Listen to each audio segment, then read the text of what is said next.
What if I told you that the one thing you're always searching for is actually the reason you fail? I'm talking about motivation, that incredible electric feeling when you start something new, the rush of a brilliant idea. You feel unstoppable. You tell yourself, this time is different. But what happens a week later when the work gets boring and the excitement fades? That powerful motivation vanishes, and you're left with another half-finished project, feeling like a failure. You're not lazy, you're not broken, you've just been using the wrong fuel. Welcome to Dream Do, where we share stories that transform lives.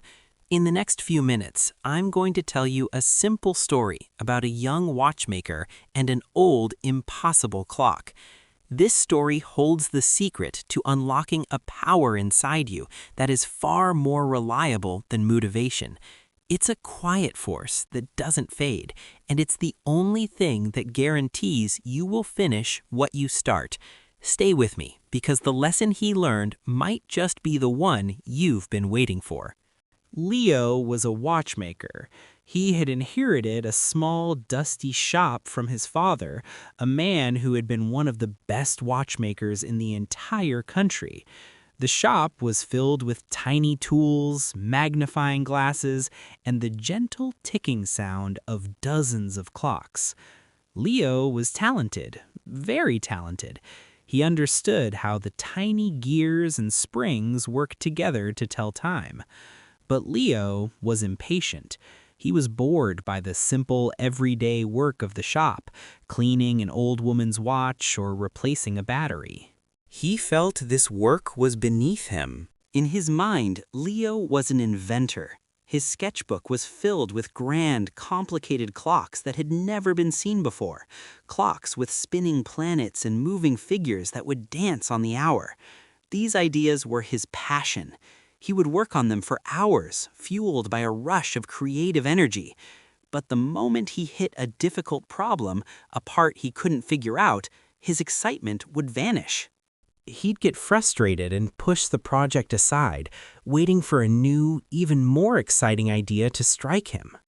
Because of this, his shop was failing. He was so busy chasing the next brilliant idea that he neglected the real work that paid the bills. A layer of dust settled on the counters, and the loyal customers of his father's day slowly stopped coming. The silence in the shop was growing louder than the ticking of the clocks. One morning, an old wealthy man entered the shop. He placed a beautiful but silent grandfather clock on the counter. It was a masterpiece made of dark polished wood and engraved brass.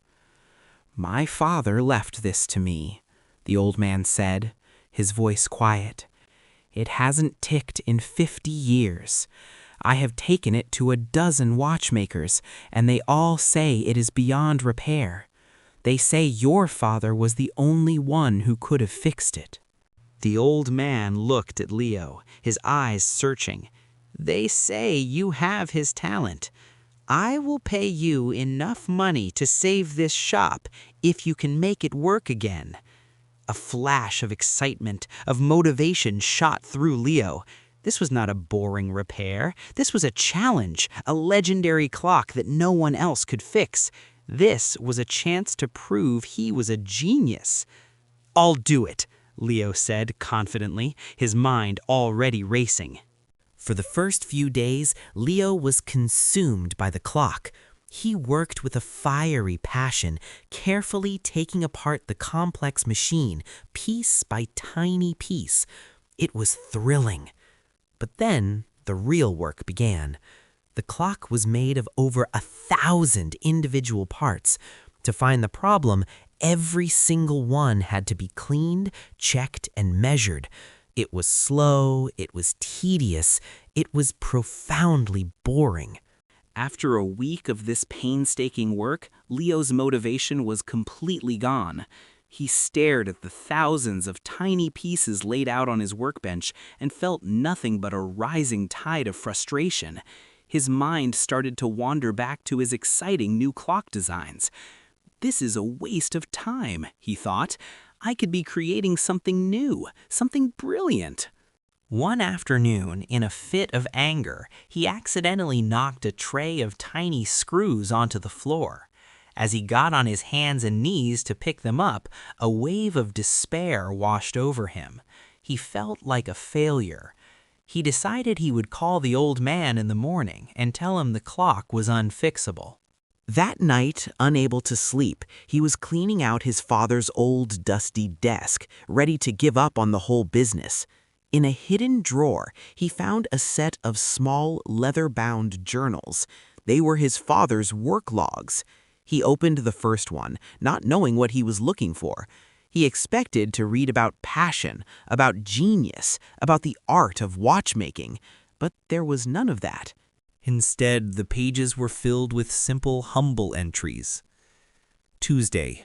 Cleaned the escapement wheel of Mrs. Gable's pocket watch. Took 3 hours. The third gear was worn.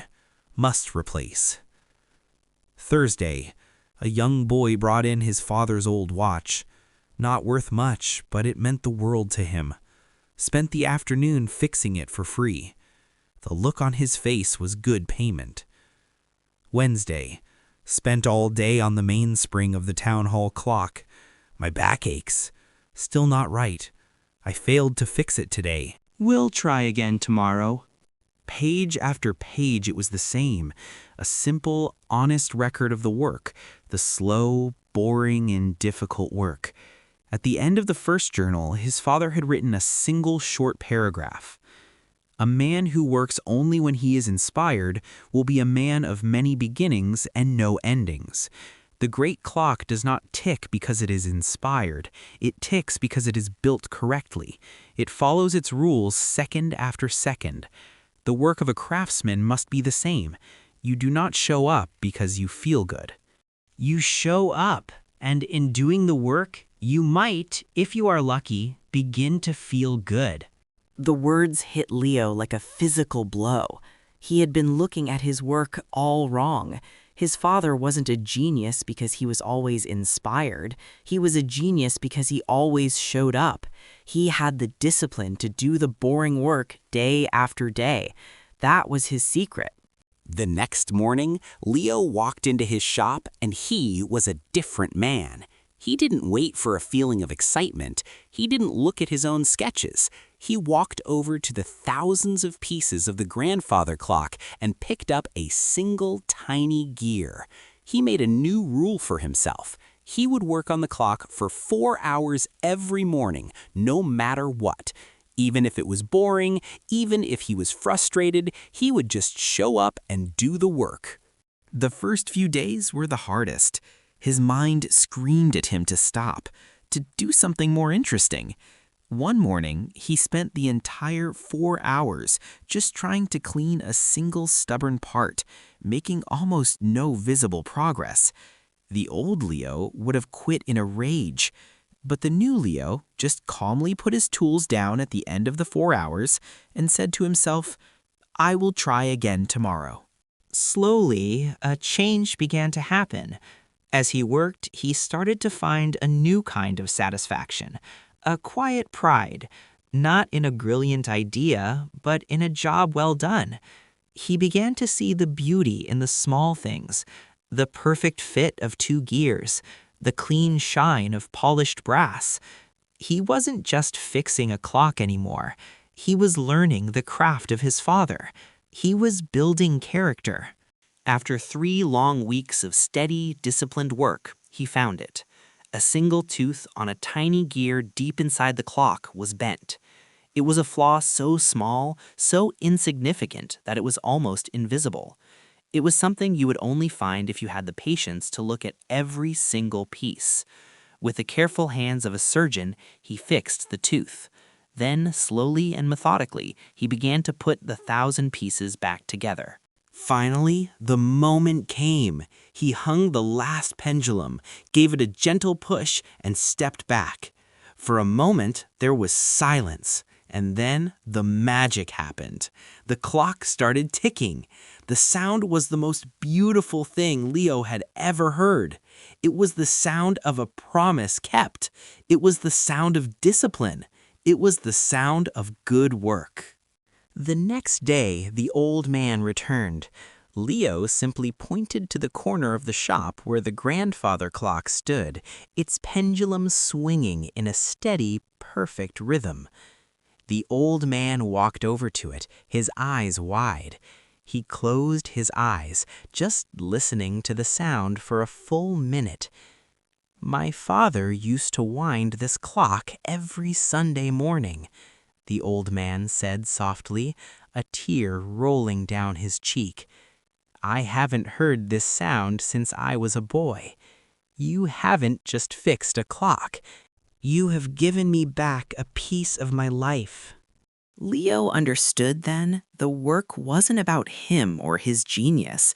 It was about service. It was about preserving something that mattered to someone else. It was about the steady, honest work that keeps the world turning. What is the lesson we learn here today? Leo fixed the clock and saved his shop, but more importantly, he had fixed himself. He learned the most important lesson a craftsman can ever learn. So what is the lesson for us? It is simple. First, motivation is the spark that starts the car, but discipline is the engine that drives it on the long journey. You need the spark to get going, but if you don't have an engine, you won't get very far. A car that is all spark and no engine will just sit in the driveway making exciting noises but going nowhere.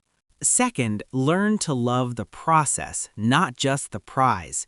The real reward is not finishing the project. The real reward is becoming the kind of person who can finish the project. The pride that comes from doing hard, boring work is deeper and more lasting than the fleeting excitement of a new idea. And finally, just show up when you don't feel like it. When you're tired, when you're bored, that is when it counts the most. Don't worry about the whole staircase. Just focus on taking the next single step. Clean one gear, write one sentence, make one phone call.